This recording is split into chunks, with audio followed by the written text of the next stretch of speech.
ke siphinde sangena thina apha ekhaya Jikelele akumnandi. Hey kumnandi ntombi ngiyakubona. Bukele kanti ke ngoku singena kwi-ire yethu yokugqibela yenkqubo. Oko ke kuthetha ukuba sele sikhabela ngqo ezimpondweni. Ngalawo ke ndithi sibethele ugoduka. Sekwamkele ke uba usanda ukungena sibambe emsileni. Igama lam nguNadia Dambuza kanti ndihambi ndedwa. Ndihamba naye kaloku inzwana unyama kaVumisa. Yebo, sikakhulu Nadia njengokubetshilo ke uxa wam ndinguliye Ekhaya Vumisa mna ngoku ke mbukeli sele ke sisikhabela ke ezipalini kodwa ke ngaphambi kokuba sandule ke sichwechwele ngasemnyango lindela kule yure okuninzi kuquka udliwano-ndlebe nombhali wencwadi ethi A Seed Became a Forest ngokuqinisekileyo ufuna uphoswa apho kodwa ke okwangoku masike sijonge ezihamba phambili kule yure.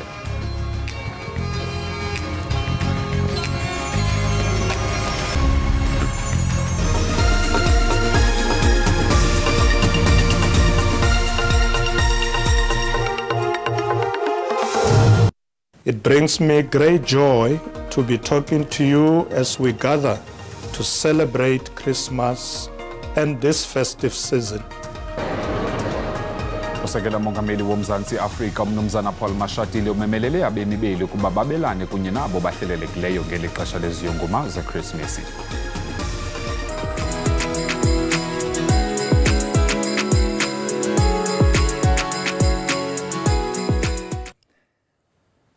Sekela mongameli womzantsi Afrika umnumzana Paul Mashatile umemelele abemi beli ukuba babelane kunye nabo bahlelelekileyo ngeli xesha leziyunguma zeKrismesi nanjengoko bebaninzi abemi beli abangathathi ntweni nezinga lentswela-ngqesho kweli liphezulu. Oku kudala ukuba abantu abaninzi balale bengafumananga nto esiwa phantsi kwempumlo.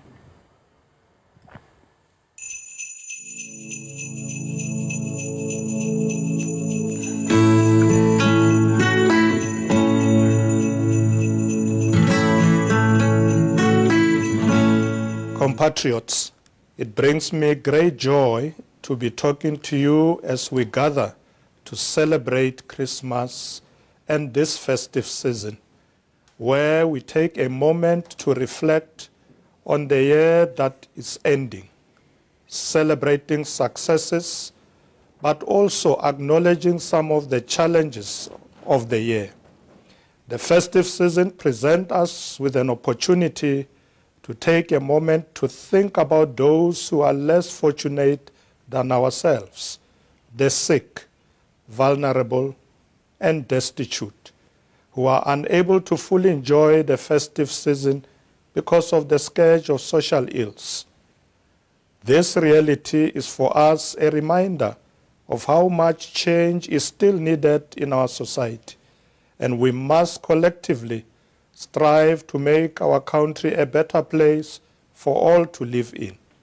I would like to express my appreciation and gratitude for the tireless efforts of the individuals who have played an important role in our country throughout this year. Health workers, law enforcement officials, firefighters, community workers, faith leaders, and traditional authorities, and all those who have shown much dedication to helping government to provide services to the people of South Africa, especially during this festive season. We appreciate your sacrifices and dedication. Rea leboga, akhensa, bayadanki, siyabonga. Finally, may this holiday season offer all South Africans and our visitors everlasting joy, peace, and happiness. Merry Christmas and a prosperous New Year. Okanti namaqela ezopolitiko namalungu epalamente adlulise iminqweno emihle kubemi beli abanye bathi nangona eli belijongene nemingeni emininzi kulo nyaka kodwa kukho ithemba ku-2024 babanqwenelela ke abemi beli okuhle ngeli xesha. It is that time of the year where all over the world we remember the birth of our Lord and Savior Jesus Christ. It is for that reason, on behalf of the African Christian Democratic Party, I wish you and your family a peaceful and blessed Christmas. Let us also work hard in our neighborhoods so that nobody goes hungry during this period. We know the problems that we continue to confront in society. We must be of help wherever we can. On behalf of the Freedom Front Plus, I want to wish each and everyone a joyful and a Merry Christmas. As we end the year and enter what is meant to be the festive season, we must acknowledge that for many South Africans, the season will not be festive, but will be stressful. Despite all these stresses, we wish all South Africans a peaceful season. And for those celebrating Christmas, we wish you a very Merry Christmas. The African Transformation Movement would like to take this opportunity to wish the Christian community of South Africa a happy Christmas and the citizens at large a happy festive season. The Pan-Africanist Congress of Azania wishes all God-loving people a Merry Christmas. It has been a difficult time in 2023 for many who have lost their loved ones through senseless crime and the treacherous roads and other ills of society. The country truly needs prayer. Okanti xa sihlabela mgama ubishop yomkhulu wamatshetshi uThabo Makgopa umemelele abemi beli ukuba balwe nokusetyenziswa kakubi kwegunya. Ebesenza intshumayelo yakhe yonyaka yangokuhlwa yeChristmas kwiCathedral yaseSt George's eKapa, uMakgopa uyigxeka kabukhali imfazwe yakwaSirayeli nePalestina. Ukanti ke kwelinye icala uPope Francis ukhokhele amaRoma ehlabathi kwiChristmas ngomyalezo ochasene nemfazwe yaseGaza. uFrancis uye wongamela umthendeleko wangaphambi kweChristmas eSt Peter's Basilica esithi lemfazwe imbi kangaka eqhubeka apho kwazalelwa khona uYesu. Okanti amapolisa bambe abantu ababalelwa kwi-75,000 ngezenzo zolwaphulo mthetho kususela ngo-Oktoba. Oku kuvakaliswe ngumphathiswa wezamapolisa uMnumzana Jikelele ngethuba ethetha namajelo endaba kwisango elihlawulelwayo iOribi ePort Shepstone KwaZulu-Natal. uMnumzana Jikelele bekhokhela iphulo lovalo mgaqo kuhlolwa abaqhubi kukwaqoqwa nezithuthi. Phakathi kwaba bantu babanjiweyo abangaphaya kwe-17,000 babanjelwe ukuthengisa utywala ngokungekho mthethweni. Since 15th October to date, police have arrested over 75,000 suspects for various crimes. This includes 560 murder suspects. 604 suspects have been charged with attempted murder and 470 rape suspects have been taken off our streets. 6,700 assault GPV suspects, GPA suspects, and almost 5,000 alleged assaulters have been arrested for common assault. 408 suspects who tried to break into business properties have been arrested. 561 people found in possession of firearms and ammunition are also behind bars. During this time, over 11,000 undocumented individuals have been arrested in efforts to deport them out of the country. While it is appreciated that the festive season is a time for enjoyment and festivities, it remains very alarming that some motorists still choose to drink and drive. Police have arrested 4,488 drunk drivers since the 15th of October. Since the start of December to the 22 of December, 2,500 people have been arrested for public drinking across the country. We are giving a stern warning to those who are stubbornly opting to trade liquor illegally, that their liquor establishment will be shut down and the liquor will be confiscated as the owners of those establishments will be arrested.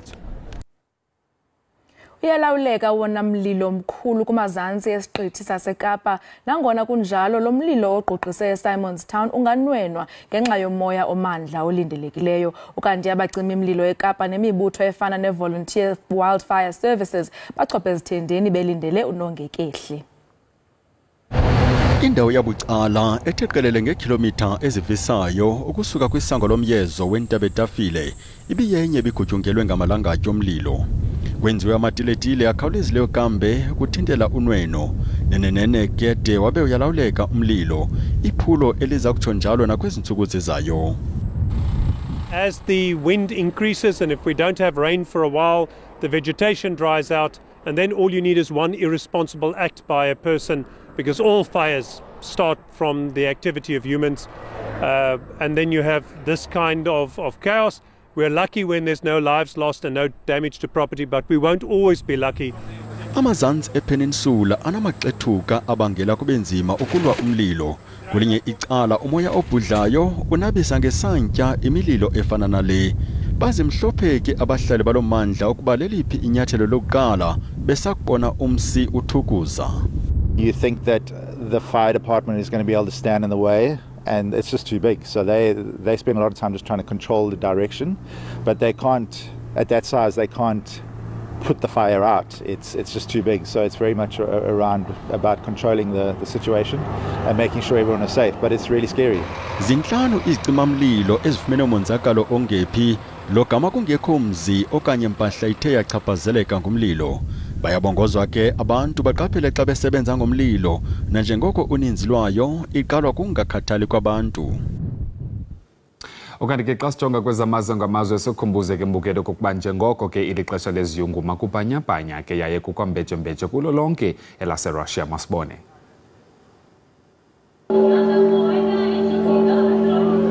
Ithomile ukubonakala emkhangisi endaweni okuyimakethe kuthengiswa kiyo izinto zokuhlobisa iMoscow Red Square ngesikhathi samaholiday la.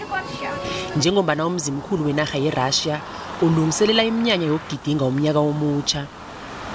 Ilanga likanibejara eRussia ngiyo iholiday eqhakathekileko nanyana amakholwa abuye goda gidinge nangomhla ka7 kuTshirhweni. Kanti godi ngesikhathi lesomnyaka zinengi indawo zemidlalo yokuchichiriza ehwabeni ebizwa nge-ice skating. Kuthe kulu ukuzidlula zonke kube yi-VDNKH Exhibition of Achievements of the National Economy nekuyindawo ethandwa kakhulu zimvakatshi. Nanyana kuhagela umoya wamaholiday nje eMoscow kodwana ipi yombanga esahlele eUkraine ayisuke emqabangeni wabantu abaningi beRussia khulukhulu labo inini zabo eziyingcenye yamajoni asepinle. Endabeni ze-SABC ngingudlozi Mnisi. Bukele kaloku njengoba besitshilo imini enkulu namhlanje imini yeChristmas kanti ke abanye bayaphuma bayezicaweni abanye basaye ezidolophini njalo njalo rhabula ke nalo qikelelo lwemozulu.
Enkosi ngokuhlala nathi usabukele inkqubo yakho ithanda kunene Ekhaya Jikelele. Bukele kaloku sekule kusondele kubathandi bejazz ukuba bazonwabise na njengoko umnyhadala weminyaka le iDurban Jazz Music Festival eThekwini iza kusingathwa. Ukufumana banzi ke ngoku sinxibelelana ngoZoom noGqirha uLindelani Mkhize basekwamkele enkqubeni ngalentsasa. Merry Christmas to you and everyone watching and listening to you right now. Gqirha masiqale sidlulisa amazwi ovelwano ngokudlula emhlabeni kuka Eric Moyo nobelilungu leJoyous Celebration. Yebo, enkosi siyabulela kubhlungu, we are recovering. Yesterday the body went home to Zimbabwe and the funeral will be tomorrow in Zimbabwe. Thank you for all the messages of support. Siwatholile swazile asiduduzile. Siyabulela ngenkosi kakhulu. Kunjalo. Ngoku ke sithetha ngeDurban Jazz Festival. Sicela sichazele ukuba yintoni abathandi nabalandeli bejazz abanokuyilindela kulo nyaka. Angikuzwa kahle iline yakho. Ibuye ngibalekele ngibuye ngakuzwa kahle kodwa sizothatha ngeDurban Jazz Festival today. Abalandeli beJazz Festival into abanothi bayilindele kulo nyaka. Oh, we are actually celebrating 21 years of the Durban Jazz Festival. We've been doing every year, very consistent, very improving. We call it the ultimate jazz experience in Durban. Siyenzela at the Hazelmere Dam, the beautiful landscape. We try and make sure we cover everyone from young to old. They get what they want, so they can. There's a lot that they can expect. And this year, since we are coming out of age, that's nice. Say Shai 21st today. Sienza in 2 legs. First leg, Sienza Damini. Bring your picnic baskets. Come and enjoy this beautiful dam, this beautiful gem. Yes, at Durban, which is it's an actual secret venue because even people who live in Durban, when they get there, they're like, wow, Durban is beautiful.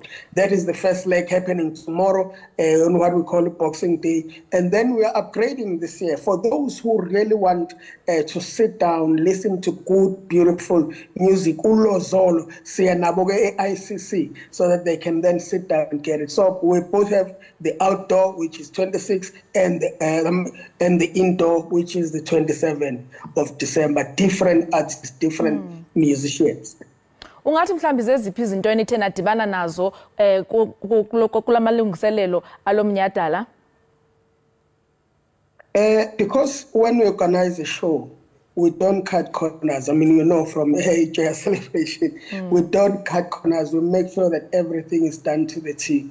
And those come up with heavy cost. So getting support from sponsorship, be it corporate, be it government, it's always a mission, but we push, we try. That has been an experience over the years. And so Kuba a challenge every time Funagasize with another installment of this particular event. But the actual event, it's a production. At Damini, there's nothing. So we kind of bring the whole village to town. The setup, the structures, the marquees, even the power, bringing a lot of generators to make sure that they power the venue. So all of those things go by my course. But we try our best to deliver and send some sevens or mushe, all right, abantu basekhaya bawuthandayo. So it was so much good that whether it rains or it shines, the show goes on. Zesiphi imvumi esinozilindela namhlanje okanye ngomso? That is the exciting part. Ngomso imvumi njobe ngisho ukuthi simixe ezabancane simixe ezabakhulile.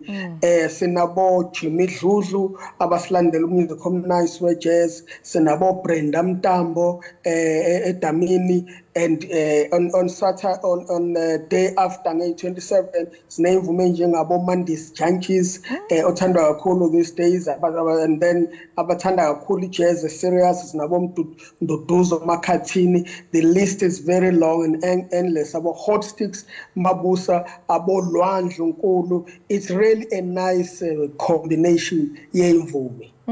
Abantu ke abathi bafuna ukuya kulomnyhadala ngaba mhlambi kuqalwa ngabani ixesha ngomso? ngiqala nje ukuthi ama-ticket asatholakala web-ticket or pick and pay engakini ngomso ama-gate siwavula ngo-10 so that because the place is huge, it's massive, then you choose your spot, whether you want to sit under the tree, whether you want to sit in front of the stage, whether you've got your own gazebo, your own umbrella, choose your spot for you, get your brine space kahle. So ama-gate siwavula ngo-10, ishow iqala ngo-12 until the high wire. And then the following day, 27, ama-gate now again siwavula ngo-4 in the afternoon for a show to start at 5. Khabazelo ngathi akhona mhlambi amapolisa azabe ekhona ukuqinisekisa ba abantu bakhuselekile. Le show siyenza sihlanganise neinhlanga zonke ze safety and security and with again with disaster in case kuba khona nokurong okwenzakalayo, they are there, they are ready. So amaphoyisa omgwaqo basuke khona making sure it used to have a lot of traffic, but now sesenza show sekuyafloweka sekuyahambeka kuyongena edamini. So traffic cops are there to point you, look at the arrows, check the directions abakhona, and then SAPS nayo ibakhona to make sure ukuthi yonke into ihamba kahle, and of course our own very private security nayo, so in taking care of you ngaphakathi, and marshals ke assist ngokupakisa imoto. So on the safety side, we've never had an incident in the 21 years we've been doing this event, because we make sure that the security is always on point. But again, it's more about the fun, more about the experience, it's more about having a good time. Ngokulesikhathi samanje abanye bagcina bumnandi ngoDisemba betholana laba bangakuthenga ithikithi lakho, make sure ukuthi usuredi for edamini liyenzeka futhi 21 years of very good musical journey and musical experience. Njengoba sawutshilo ke bakhona imvumi ezithandwayo nezithenjiwe ezizawuthi zicule kulomnyadala omkhulu kangaka. Kaloku siyafuna noyazi ba ngobani abazabe bewusingathile, mhlawumbi o-MC ozawuthi ephethe inkqubo. Abo-MC ke bahlukene from variety of industries who come in basibambele umculo. I'm aware that on May 27, Somiz is one of those MCs. ICC, Ksasa, about MC abaziwayo who are called the influencers, people like Tas, Melane, and the list of MCs is endless. I mean, for a show that takes 12 to 16 hours, so we keep changing the different MCs run the show throughout, because the list is very, very long of artists who are participating as well. Ungathi mhlambi abagaphi abantu abasele bewathengile amatikiti? Ungakalithenga uzosala ngaphandle. Tickets are flying, tickets are moving out. Mhlawumbe ngichaze ukuthi we have different sections. We have a golden circle, laba bakwazi ukuhlala phambi kwestage yonke into balula. We've also added the area yabo befuna beka amagazebo befuna in case the sun is too much bekwazi ukuprotect laba golden circle. Also, we have what we call a silver circle, which is right behind the golden circle. But since the venue is a nice landscape, it's like an arena. So no matter we are. And then at the back, we've got what we call general. Now, still a very good view of the stage, but you're able to still put your umbrellas, your gazebo, your price stands as well. And huge, massive parking. So we are safe, we are protected, everything is right. So you don't have to worry about anything. When I just bring yourself, bring your friends, bring your company, and it's a nice show to go as a group of people, whether it's Stokfair like your time with your family together, your group of friends. This is the show not to be able to attend. Make sure you join us at the Durban Jazz Festival. It has a mere time tomorrow, May 26, and at the ICC, May 27. Mkhize sininqonelela impumelelo kulomnyadala omkhulu kangaka, nibe nosuku oluhle. Siyabulela mama, siyabulela wena nabalaleli nababukeli bakho. Sobona edamini nawe. Merry Christmas. Merry Christmas to you. Thank you. Enkosi. Lowo ke mbukeli bingugqirha uLindelani Mkhize esichazela kaloku ngomnyadala omkhulu iDurban Jazz Festival ezawuthi iqale kaloku ngomso. Nihambe ke niyobaxhasa bethuna kaloku thina silapha eGauteng Liam. Asiyindawo. Bukeli masithi qhwe evenkileni siyabuya.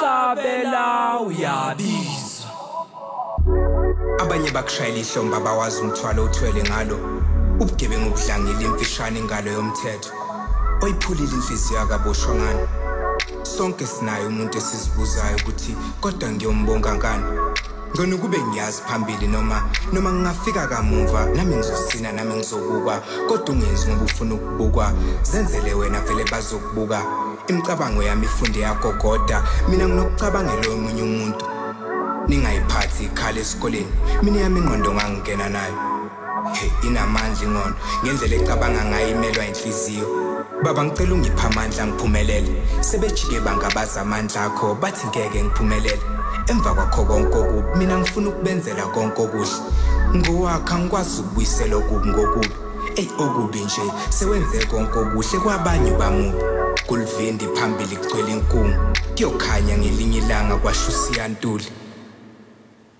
Determined to be great, I only mind my business. As soon as I make it, I am buying taxes. I've been rolling it up, I've been trying to get my juice back. I've been so patient, I've been paying the dues. I've been rolling it up, I've been trying to get my juice back. I beg to differ, I'm just chasing the bag. Not my friend if you're doing that behind my back.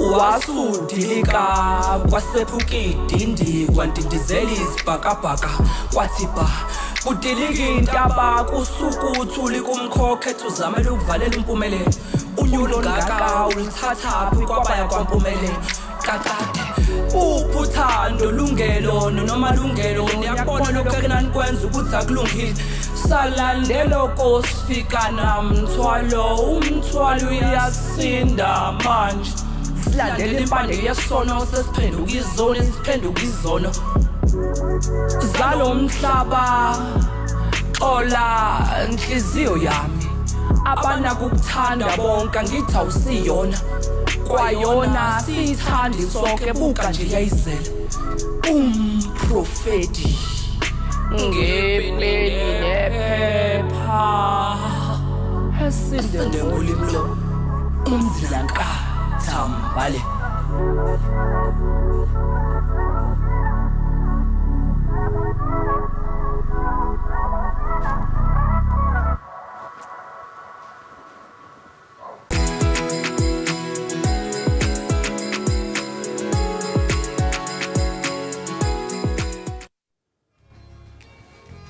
Siphinde sikwamkele mbukeli we-Ekhaya Jikelele usasibukele ke apha ke ku-SABC le hayi kwakunike nakwi-SABC Plus enkosi kakhulu ke ngokuhlala kwakunye nathi Nadia lelo xesha lifike lelo xesha lokuba ke sijonge ke ezithe tshitshili liphana ke kumakhasi onxibelelwano X Trends sizawukhe siqale ke ngomba kaNgizwe Mchunu wena ke Nadia ukhona ke uNgizwe Mchunu #ngizwe uyatrenda phayana okanye ke yesibini ngu#BaitBridge nayo ke iyatrenda wayesakuba ngumsasazi ke woKhozi FM uNgizwe Mchunu ujike wasuka ekubeni sisithandwa sabalandeli bakhe emva kokwenza intetho yobuhlanga kumaqonga onxibelelwano ngenkokheli ye-Economic Freedom Fighters uJulius Malema kunye nombutho wakhe kwivideo yakhe ke jikeleza kumakhasi onxibelelwano uMchunu ugxeke amazwi kaMalema ngamabhokobhoko esithi lo kaMalema angalibeki KwaZulu Natal.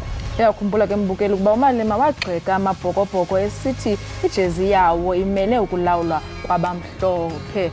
Yaye Nadia ndiyakhumbula ndiyibukela la video yakhe uNgizwe inkokheli yamabhinqa esithi into kokubana angalibeki tu angalibeki nje konke uJulius Malema phana ke kwaZulu Natal kuba kaloku usibuyisela kucalucalulo esitsho kambe uJulius Malema yini into kokubana ilogo le yeSpringboks ibonakalisa into kokubana i-apartheid sisekula nkqubo yocalucalulo kodwa ke ndiyafuna uba ke sijonge into yoba wena mbukeli uhlomle wathini na kambe phana ke kumakhasi onxibelelwano masijonge yokuqala wona Nadia nanko uAmos Tabane esithi ke tribalism was defeated in 1912 in Bloemfontein when our forefathers met and set the tone for a united SA vision.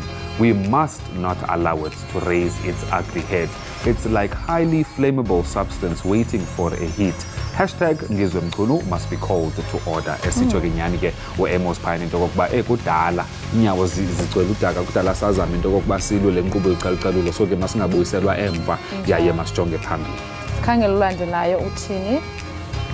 Uthi kuninzi nje okurongo ngathi abantu abantsundu. Guys, there's so many Ngizwes out there. The thing is, during the transition from apartheid government to the so-called democracy, we lost many things than the ones we believe we gained. Not educating natives about African history was a big loss. Uyaphawula ke naye Liema uthi kuninzi iseninzi into efuneka ilungisiwe kuba kaloku usuka kwethu ku-apartheid ukungena apha kwi-democracy zininzi izinto ezingazange azithethwe okanye ezingazange zicaciswe ebantwini. Okanye ke masijonge enye elandelayo embalelwano nanko Manzini Zungu esithi I hate tribalism with my heart and soul. It's even worse for tribalists. These people like Ngizwe who thrive on insulting other nations must be treated exactly the same way as we treat racist people. Being tribalistic equals being racist. I'm a very proud Zulu traditionalist and the mother of my kids is proudly Umxhosa. And it's the best thing ever. We are raising the most beautiful family. Manzini ke wena Nadia uyathi into yokuba yazi eyona nto ebalulekileyo apha ebomini kokokuba samkelane yaye sibumbane simanyane singabantu balapha ke eMzantsi Afrika ingakumbi kweli xesha lanamhlanje noxa wena sibona into yokuba sisuka kumazwe ngamazwe okanye kwizizwe ngezizwe bakhona amaXhosa bakhona amaZulu kodwa manyano phambili. Sijonge elandelayo sijonga ke uHashtag Bait Bridge. Imoto zandile kumda weBait Bridge ngeli xesha leziyunguma. Umphathiswa wezokhenketho eZimbabwe uBarbara Rhodes uthe iZimbabwe iza kuthetha-thethana noMzantsi Afrika ukukhawulezisa inkqubo yabahambi phakathi kwala mazwe babini. Okanti ke namagosa akweli onyanzeliso lomthetho wendlela abekwe kwindlela ezinkulu kunye nezinye indawo ezibalulekileyo ukujonga nokulawula ukuhamba kwezithuthi. Ngoku ke masijonge imbalelwano zakho into kokuba uhlomle wathini na phana ke ku-hashtag Bait Bridge. Nanku @Khotso2 uthi if they start living in small increments around October and come back end of Feb, that never face traffic at these borders. Uthi kaniqala uhamba pha ngo-October ningahambi nonke ngo-December because nihamba niyoqinana phana ezindleleni. At least ke naxa nibuya futhi niqinisese into okokuba nibuya pha ngo-Feb ningabuyi nonke ngo-January kusathe phithi ezindleleni. Kuphangelwe nini Khotso? Chuba sijonge elandelayo mbukeli. Uthi ke to by any means keep the congestion as it is, no pressure. Follow all the lawfully processes at a reasonable pace. Uthi ke yena ke makungafakwi pressure abantu mabalandele umthetho kuhanjwe kakuhle ngendlela bathi chu bangancami kwabona kwenza into abana yonke into izohamba ngendlela ngiyayibona ndiyezileyo pha indlela bahambe ngendlela. Masijonge imbalelwane yokugqibela phana ke ku-X nanku u@Mbuso0 esithi I've never seen this behavior through to Lesotho and Swaziland border. Goods buying and transportation laws must be changed. Ngiyacinga into kokuba uKelvin phana ungqina engqisha ke kambi into kokubana yena kazange wayibona le nto le ngoba kaloku xa kuthengwa izinto abantu abaqhubi bayaqinisekisa into babona balandela ke indlela. Kodwa ke Nadia ngaphambi kokuba sevenkile ndiyafuna ubuza kuwe wena endleleni ubone kuhanjwa njani? Nini namhlanje bekuphithizela ngendlela bendothukile futhi hayi abantu bayaphi enzweni kangangeChristmas ndothukile kakhulu kuyaphithizela ezindleleni kodwa ke mbukeli siyanicebisa baniqhube kaloku ngononophelo ningayi ngamandla ningancami. Awukangoku masikhabe isithuba umntana evenkileni xa sibuya indaba zaqhubeleka.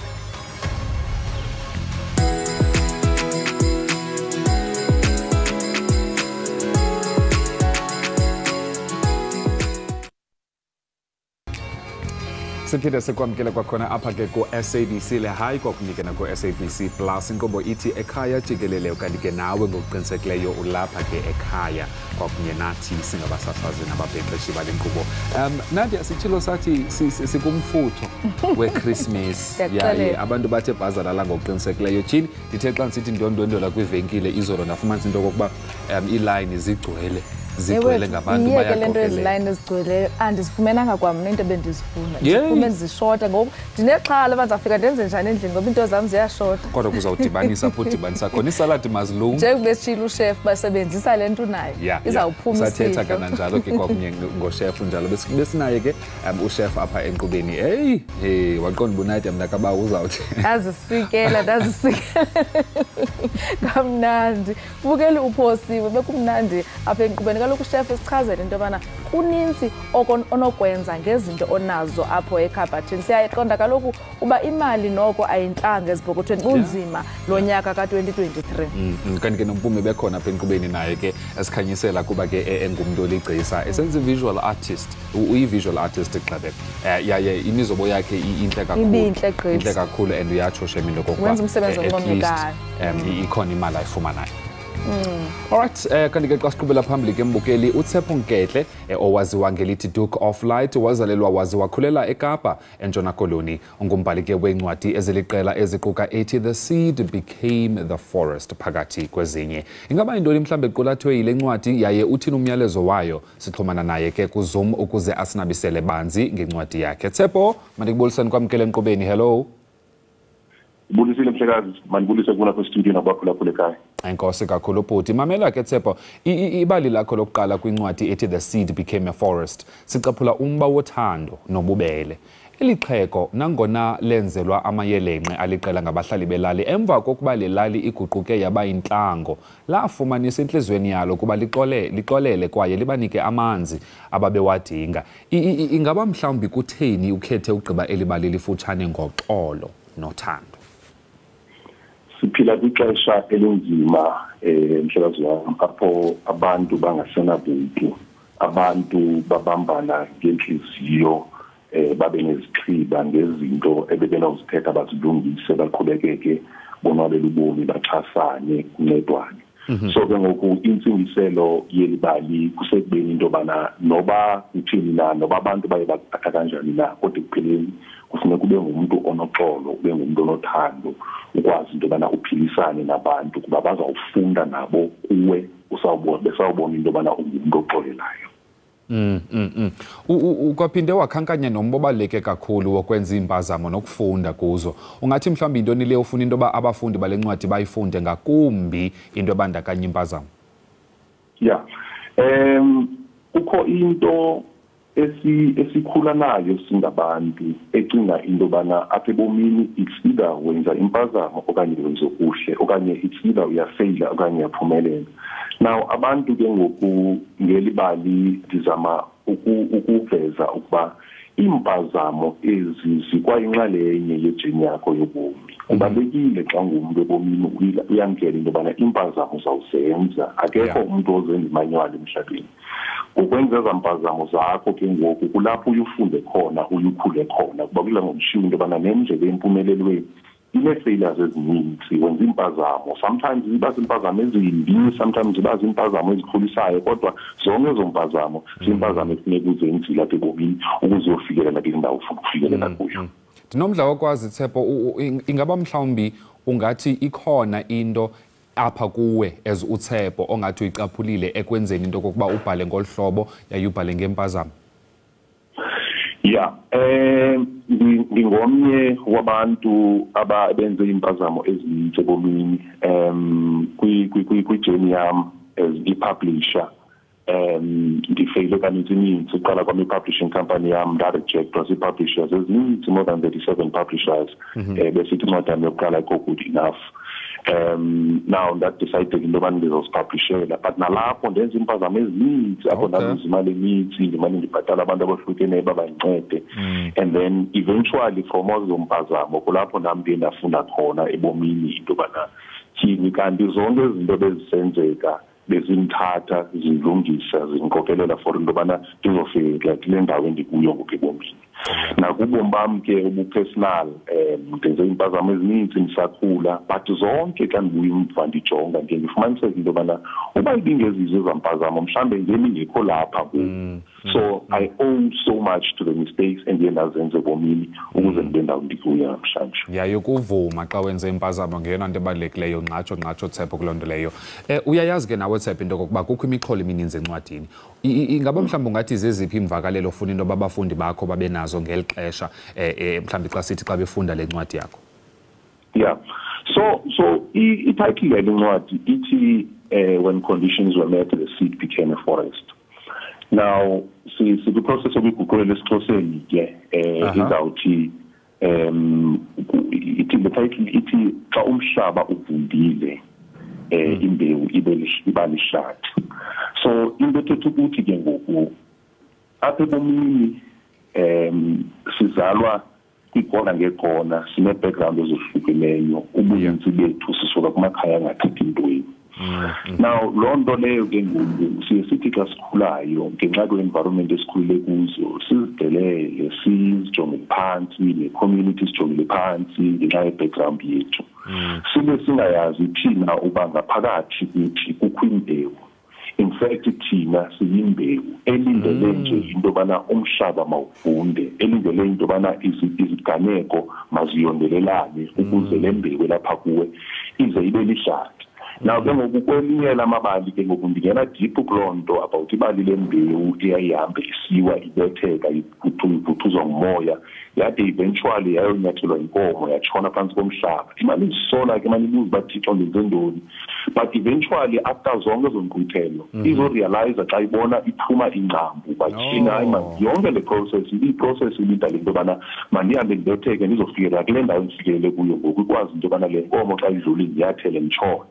Then nalamanzi maye ndikhali uba imvula etheni isoloko inethe kanti leyo imvula bekunyanzelekile inethe ukwenzela iingcambu zam zizophuma. Le mbewu ke ngoku yakhula yakwazi into yobana ibe neziqhamo, ezaziqhamo nazo zanembewu yazo, eventually laa mbewu yaba lihlathi.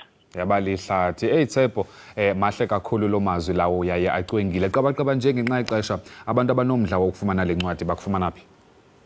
Alright, incwadi iyafumaneka e-exclusive books.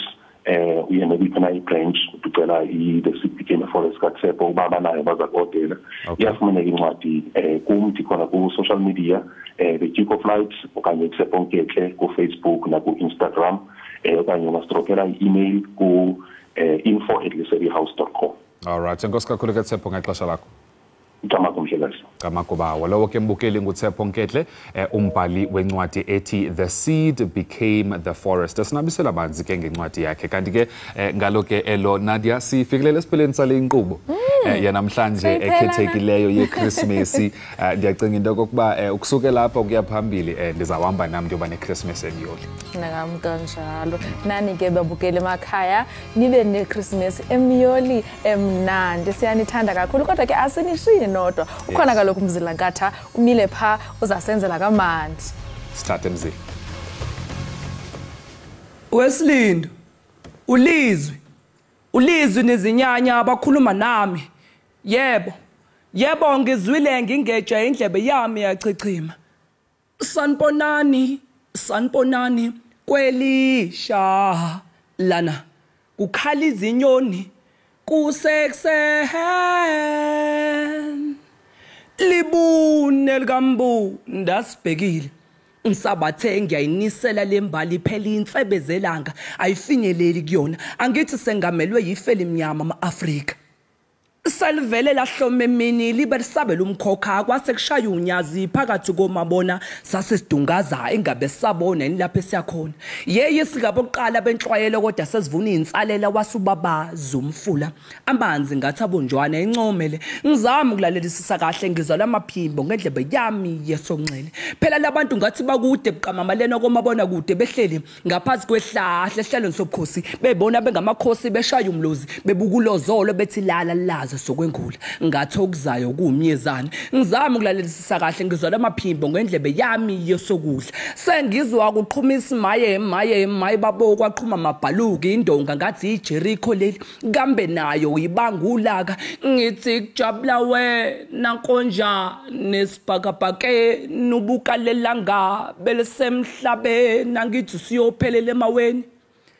ngizama ukulalelisa kahle ngizwa lamaphimbo ngendlebe zami zombili sengizwa ukuqhuma insimbi emadlebeni nami engabe sekuyikho ukukhala kwecilongo yathi heqe inhliziyo yami ngathi ikhona sehleze ephethe ihamula nesipikiri lokho eshayela nje Mvelinqangi ngiyazi sabunjwa ngomfandikiso wakho baba mase kuwe ngithi shwele kodwa mangisuwena sacela ukuthi uzame nje kungithumelela inyanya ngoba abanye sebengale ngaphesheya mhlapa bona bawuzama ubageqela amagula bebatshele kangcono ngobhubha komhlaba kodwa kumina sengicela ukuthi nje befike ngamaphupho mhlapa bayongilayela lapho kwagqitshwa khona impande yesono ngoba sekuhluma isono manje singama Afrika bese ngiphetha kodwa kuyomele ngisho lokho ubugiqigiqi inkukhu ephethe uphenyane ngikhumbula uNoah sengithi amakhasi azothi sobhubha ngomlilo kodwa sesibhubha ngezifo edalwa abantu sho sohamba ngesandla sabantu nini mandla wonke baba ngelami lakhe ngacimi nasezivumvungweni ngisacela ukuthi usikhansele kulendlela ebumnyama size simnyama esazoyihamba usiphebezelele life lesengamele ngesandla sakhe simnene yeyingwasekhohlwa nenkembe yakho usigengcele okamahlathi lapho esihamba khona kube shashalazi phela lo mhlaba esiphila kuso uyasonga nabasimelayo sebesongela amasongo kasigonyela kanti ubani osale khonye la uma Jikelele eduze njengebhayisikili uma kubhayizini ungambhayizeli uzokudonsa ngogesi wemisho bekhala ngoisho unxantathu ibhodwe lesinto engenankintsho umhubhu umhlambe lezizi njengathola umthangala indangale basazomangala umprofiti ngepeni nephepha esinde ngolimi lo umzilankatha mbhale asibonge